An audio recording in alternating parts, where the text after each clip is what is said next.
Hello दोस्तों, आप सभी लोग को मेरा यूट्यूब चैनल में स्वागत है। दोस्तों, अगर आप लोग म्यूचुअल फंड में इन्वेस्टमेंट करते हो तो म्यूचुअल फंड में आप लोग बहुत सारी चीजें सुने होंगे। एक होता है एसआईपी, एक होता है एसटीपी, एक होता है और एक होता है एसडब्ल्यूपी होता है। तो ये सारी चीज है क्या और ये कैसे काम करता है, इसके बारे में आप लोग कंप्लीट जानकारी दूंगा। तो दोस्तों, अगर आप लोग मेरे चैनल में न्यू हो तो चैनल को लाइक कीजिए, सब्सक्राइब कीजिए और शेयर कीजिए। तो सबसे पहले हम लोग यहाँ पे देख लेते हैं एसआईपी, सिस्टमेटिक इन्वेस्टमेंट प्लान। तो ये सिस्टमेटिक इन्वेस्टमेंट प्लान है क्या? सिस्टमेटिक इन्वेस्टमेंट प्लान में क्या होता है, रेगुलर एक इन्वेस्टमेंट स्कीम होता है जिसमें क्या होता है ना, आप लोग मंथली हो या आप लोग क्वार्टरली हो, एक आप लोग फिक्स्ड अमाउंट आप लोग यहाँ पे सेट करते हो। तो एसआईपी अगर आप लोग सेट करते हो, हर महीना आपका अकाउंट से ऑटोमेटिक डेबिट ही होता है। चाहे तो आप लोग मैनुअल उसको इन्वेस्टमेंट कर सकते हो, नहीं तो अगर आप लोग चाहते हो ऑटो पे अगर आप लोग यहाँ पे सेट करते हो तो हर महीना आपका अकाउंट से ऑटोमेटिक डेबिट ही होता है और आप लोग जो स्कीम सिलेक्ट करते हो उसी स्कीम में ही आपका इन्वेस्टमेंट होता है।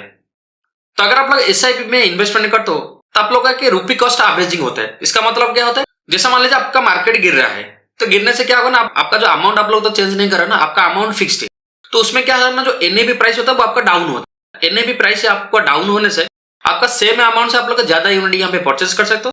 लेकिन आपका जब मार्केट बढ़ता है उस टाइम भी आपका जो अमाउंट होता है सेम रहता है।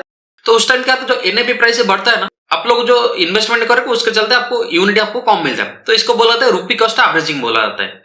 जैसे मान लीजिए यहाँ पे मैं मंथली 5000 यहाँ पे मैं इन्वेस्टमेंट करता हूँ। जैसे मान लीजिए करेंट मंथ में मेरा जो एनएबी होता है 30 रुपीज होता है। अगर मैं यहाँ पे 5000 इन्वेस्टमेंट करता हूँ तो मुझे कितना यहाँ पे यूनिट मिलेगा, तो 5000 बाई 30 आपको यहाँ पे 167 यहाँ पे यूनिट मिलता है। मान लीजिए मैं नेक्स्ट मंथ फिर से वही 5000 यहाँ पे इन्वेस्टमेंट करता हूँ।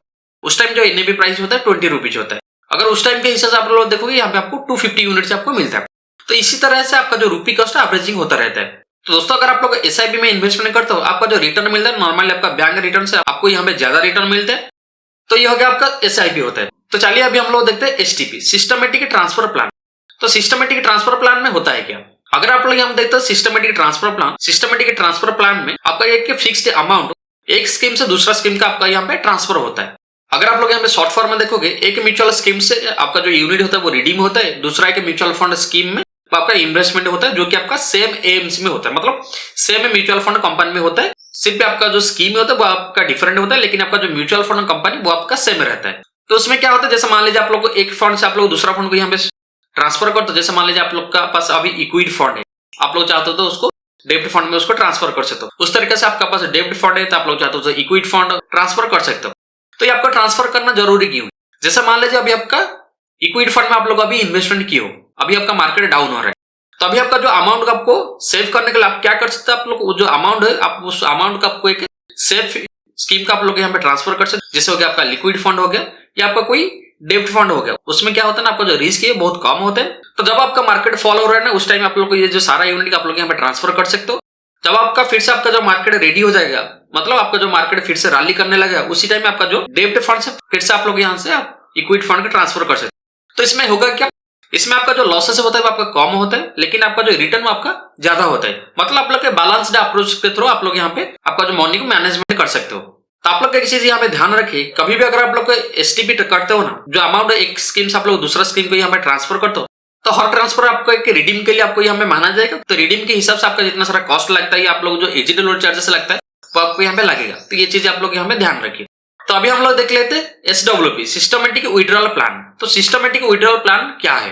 तो सिस्टमेटिक विड्रॉल प्लान आपका रिवर्स होता है एसआईपी का। जैसे आपका एसआईपी में आपका क्या होता है, रेगुलर इंटरवल में आपके फिक्स्ड अमाउंट यहाँ पे इन्वेस्टमेंट करते हो। लेकिन एसडब्ल्यू में क्या होता है, एसडब्ल्यू में आप लोग रेगुलर इंटरवल में एक जो शॉर्ट टर्म अमाउंट आप लोग यहाँ पे विड्रॉ करते हो। तो नॉर्मली आपका जो एसडब्ल्यू होता है एक बल्क अमाउंट इनिशियली आप लोग यहाँ पे इन्वेस्टमेंट करते हो, उसी अमाउंट से आप लोग एक फिक्स्ड अमाउंट यहाँ पे सेट किया जाता है, जो कि हर महीना आपका म्यूचुअल फंड से वो अमाउंट रिडीम होकर आपका अकाउंट वो ट्रांसफर होता है। तो एसआईपी में क्या होता है, आपका अकाउंट से डेबिट होकर आपका म्यूचुअल फंड में यहाँ पे इन्वेस्टमेंट होता है।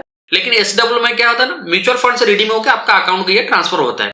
अगर आप लोग यहाँ पे एसडब्ल्यू करते हो तब क्या मिलेगा, तो इनिशियल जब आप एक लार्ज अमाउंट यहाँ पे इन्वेस्टमेंट करते हो, वो अमाउंट मार्केट के हिसाब से आपको रिटर्न देता रहता है। उसके साथ ही साथ आप लोग अगर एक फिक्स्ड इनकम भी आप लोग को यहाँ पे मिलता है। तो हर विड्रॉल में आपका जो एनएबी प्राइस होता है वो एनएबी प्राइस को देखा जाता है। आप लोग जो प्राइस सेट किए हो, मतलब जो विड्रॉल प्राइस आप लोग यहाँ पे सेट किए हो, उसी हिसाब से जितना यूनिट आपका होता है उसी यूनिट को यहाँ से रिडीम किया जाता है। रिडीम करने के बाद जो अमाउंट होता है वो आपका अकाउंट को ट्रांसफर किया जाता है। तो इस तरीके से आपका जो एसडब्ल्यू काम करता है। अभी हम लोग देख लेते हैं एसआईपी, एसटीपी और एसडब्ल्यू का, ये तीनों में आपका कॉमन डिफरेंस क्या है। अगर आप लोग यहाँ पे देखते हो काइंड ऑफ प्लान, तो आपका जो एसआईपी होता है आपका सिस्टमेटिक इन्वेस्टमेंट प्लान होता है, एसटीपी आपका होता है सिस्टमेटिक ट्रांसफर प्लान होता है, और एसडब्ल्यू होता है सिस्टमेटिक विड्रॉल प्लान होता है। तो प्रोसेस क्या होता है, यहाँ पे आपका जो एसआईपी में मंथली आपका इन्वेस्टमेंट होता है, तो एसटीपी में क्या होता है आपका एक स्कीम से दूसरा स्कीम का आपको कुछ यूनिट आप लोग यहाँ पे ट्रांसफर करते हो, या आप लोग कोई अमाउंट आप लोग यहाँ पे ट्रांसफर करते हो। तो एसडब्ल्यू में क्या होता है आपका पीरियडिकली विड्रॉल होता है, आपका जो म्यूचुअल फंड स्कीम से आपका बैंक अकाउंट की विड्रॉल होता है। तो यहाँ पे देखते हैं फाइनेंशियल गोल क्या होता है, एसआईपी आप लॉन्ग टर्म कैपिटल अप्रिसिएशन होता है, एसटीपी में आपका capital appreciation for ideal money होता है। अगर मान लीजिए आपका पास कोई मनी पड़ा है, आप लोग उसको चाहते हो कि आपको ज्यादा रिस्क ना लेके आप लोग उसको रिटर्न कमा सकते हो, तो आप लोग एसटीपी में पहले डेप्ट फंड में इन्वेस्टमेंट कर सकते हो, उसी जो अमाउंट होता है धीरे धीरे करके आप लोग इक्विटी हो गया दूसरा फंड में आप लोग को ट्रांसफर करके ज्यादा प्रॉफिट आप लोग यहाँ पे कमा सकते हो। तो इस तरीके से आपका एसडब्ल्यू हो गया आपका सोर्स ऑफ रेगुलर इनकम। जैसा मान लीजिए कोई रिटायरमेंट अभी कर रहा है, या कोई अभी किसका पास अभी ज्यादा अमाउंट आ गया, अगर वो आदमी चाहता है वो जो टोटल अमाउंट कहीं पे इन्वेस्टमेंट करके अच्छा खासा रिटर्न कमाने के लिए वो एसडब्ल्यू भी यहाँ पे चूज कर सकते हैं। तो अगर आप लोग यहाँ पे देखते हैं taxability, no tax on investment but capital gain. अगर आप लोग एसआईपी में इन्वेस्टमेंट करते हो तो आपका सिर्फ कैपिटल गेन आपका यहाँ पे होता है, आपका इन्वेस्टमेंट में नहीं, सिर्फ आपका प्रॉफिट में कैपिटल गेन टैक्स आपको यहाँ पे चार्जेस होता है। तो एसटीपी में आपका क्या होता है, हर रिडीम्शन में आपको यहाँ पे टैक्स लगता है। तो एसडब्ल्यू में भी आपका सेम ही होता है, हर विड्रॉल में आपको यहाँ पे चार्जेस लगता है या आपको टैक्सेस लगता है। तो दोस्तों ये हो गया आपका एसआईपी, एसटीपी एंड एसडब्ल्यू का जो कॉमन डिफरेंस होता है। तो आशा करता हूं आज का वीडियो आप लोगों को बहुत हेल्पफुल होगा। तो इस टाइप का वीडियो देखने के लिए आप लोग मेरे चैनल को लाइक कीजिए, सब्सक्राइब कीजिए और शेयर कीजिए। फिर मिलते हैं नेक्स्ट वीडियो में। Thank you.